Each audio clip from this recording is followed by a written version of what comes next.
Dios eterno y está aquí. Imana uhoraho iri hano, Y en su palabra he podido oír. Y ushobora en kumva su ijambo voz ryayo, vendrá mi adopción. kandi kurwa kwaje umwuzuro kuzozanana mwijwi ryayo. Y también el reino de Dios. Hoy Miguel está presente. Uyu munsi Mikaheli ari ngaha, El gran general de Dios, dándonos la fe de rapto para el ejército de Dios. Hoy Miguel está presente. uyu munsi Este Mikaheli ari gran ngaha, general de Dios,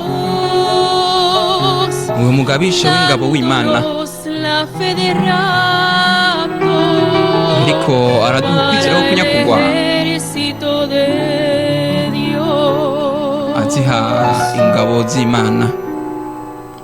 Hoy yo estoy aquí Uyu munsi ndi hano en la nueva mu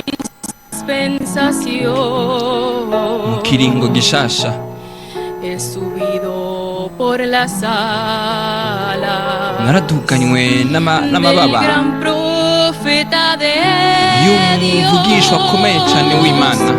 Hoy Miguel está presente.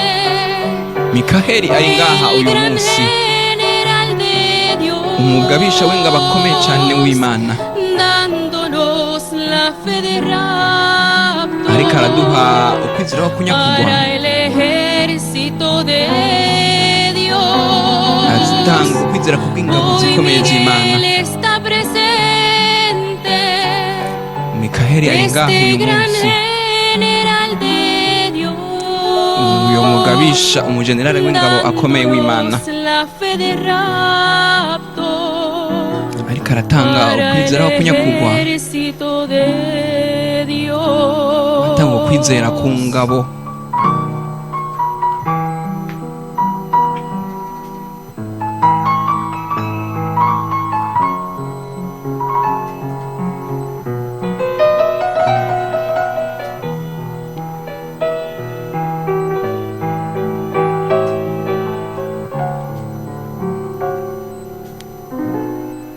Vino Gabriel presente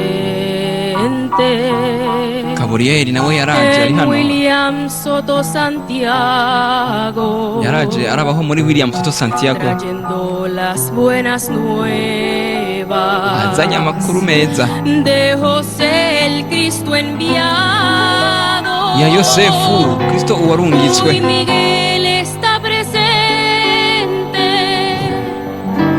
El gran general de Dios,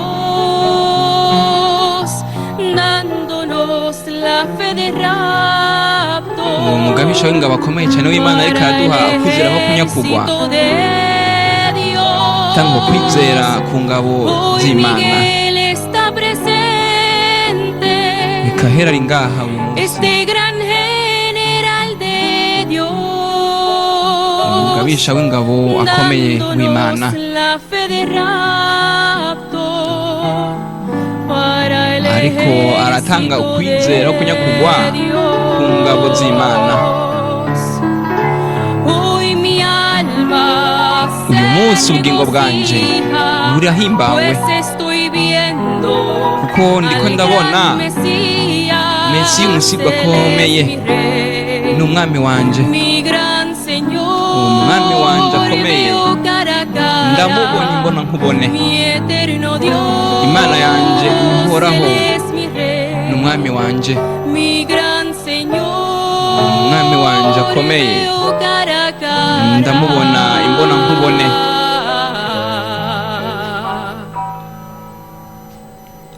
A mi reclamado, ndabona imbona nkubone uwunyisubiza uwunyishuza